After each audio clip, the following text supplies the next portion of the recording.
Oi pessoal, tudo bem? Nesse vídeo a gente vai falar sobre torque. E para melhorar o entendimento de vocês, a gente vai utilizar um contexto em que ele é muito utilizado. No caso, a robótica. A gente vai resolver um problema de 2015 da Olimpíada Brasileira de Robótica, da OBR. Vamos ao problema.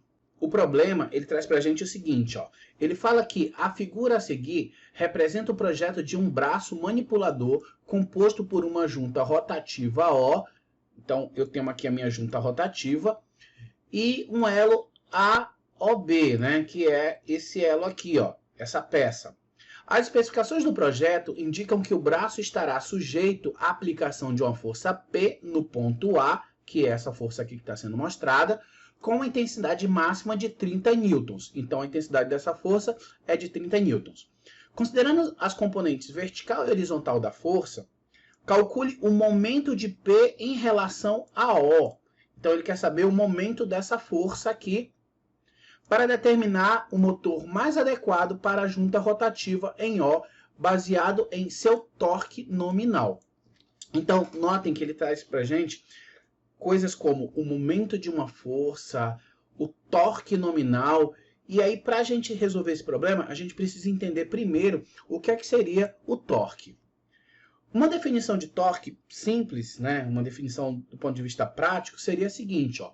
O torque ou momento de uma força é uma grandeza física que mede a capacidade de uma força produzir rotação. Então, se eu estou querendo analisar a capacidade de uma força de produzir rotação, o meu intuito é rotacionar algo, então eu trabalho com torque. Um exemplo disso é a utilização de motores de passo, ó. Então eu tenho aqui um motor de passo muito utilizado na robótica, né? A gente utiliza isso, por exemplo, para rotacionar rodas de um robô ou alguma junta que precisa se movimentar, né? A cabeça ou os braços. E eu tenho aqui partes da especificação técnica desse motor. Notem que aqui, ó, eu tenho o torque, que é de 1,26 Nm. Essa informação, ela diz respeito à capacidade desse motor de produzir rotação. Quanto maior for o torque do motor, maior vai ser a capacidade dele produzir rotação. Com isso, a gente sabe que aqui nesse ponto O, a gente vai ter um motor que vai conseguir fazer essa rotação, produzindo essa força. E a ideia é o quê? É saber qual o torque nominal desse motor capaz de produzir essa força máxima aqui. Então, eu estou querendo calcular o torque desse motor. Essa é a ideia do problema. Para calcular esse torque, a gente tem uma fórmula que a gente utiliza, ó. E o que é que aparece nessa fórmula? Eu tenho que o meu torque ele é igual ao produto aqui de duas grandezas. Essa grandeza aqui é a minha distância do eixo, de onde vai rotacionar a peça, até onde a força está sendo aplicada. Então, seria esse meu R aqui, ó. No caso, ele deu aqui no desenho que essa distância daqui para cá, ela é de 200 milímetros. Se eu dividir por 1000, eu tenho o valor dela aqui em metros, ó. Então, é o produto dessa distância pela componente perpendicular da força. Perpendicular a quem? Perpendicular a essa distância. A distância eu já tenho, eu vou atrás da componente perpendicular dessa força. Notem que aqui, ó, eu vou ter que encontrar um ângulo para poder determinar essa componente perpendicular.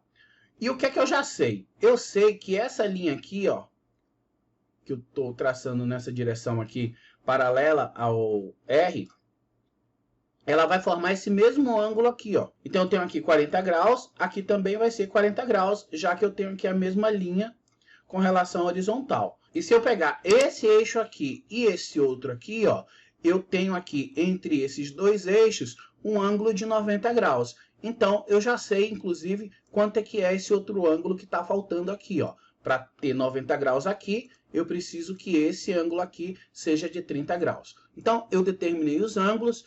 Eu quero a componente perpendicular a essa minha distância, então eu quero essa minha componente daqui. Lembre-se que as forças elas sempre podem ser decompostas em termos de componentes. Eu estou especificando com esse símbolo aqui para dizer que essa aqui é a componente perpendicular ao R e essa outra aqui é a componente paralela ao R. Notem que no cálculo do torque eu preciso utilizar apenas a componente perpendicular. Por quê? Porque se vocês pararem para analisar, ó, considerando o eixo de rotação esse aqui, é impossível uma força aplicada nessa direção produzir uma rotação nesse sentido que a gente está vendo aqui, ó. Eu teria uma força aplicada para cá, no máximo isso iria puxar a peça para essa direção aqui, ó. Já essa outra força, não. Essa força empurra essa peça para cá, causando realmente essa rotação. Por isso que a gente utiliza a componente perpendicular no momento de calcular o torque. O cálculo dessa componente perpendicular pode ser feito utilizando seno e cosseno. A gente já viu que para calcular a componente que está colada com o ângulo, a gente utiliza cosseno. E para encontrar a outra, a gente utiliza seno. Então, nesse caso aqui, para encontrar esse meu P aqui, né, P barrinha aqui, eu vou utilizar P vezes o seno. Utilizando o valor de P, que é 30 newtons, dado no problema, o seno de 30 é meio, eu vou ter 30 vezes meio, vai dar 15 newtons.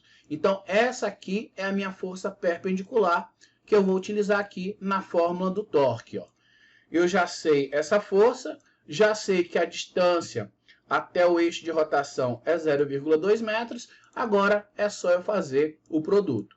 Esse é o torque do motor que eu preciso escolher para colocar aí nesse meu braço robótico, ou seja, a alternativa dessa questão é a letra E.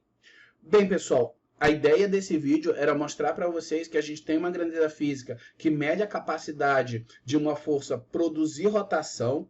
Essa grandeza física ela é muito utilizada em motores, né, nas especificações de motores, já que a gente utiliza esses motores em engrenagens, braços robóticos, rodas, e a gente precisa, de acordo com a aplicação desse motor, escolher um motor cujo torque seja capaz de produzir aquela rotação naquela determinada aplicação que a gente precisa. Eu espero que tenha ajudado, pessoal. Se ajudou, deem um joinha aí para incentivar o canal. Muito obrigado por assistir esse vídeo até aqui. Valeu e até a próxima.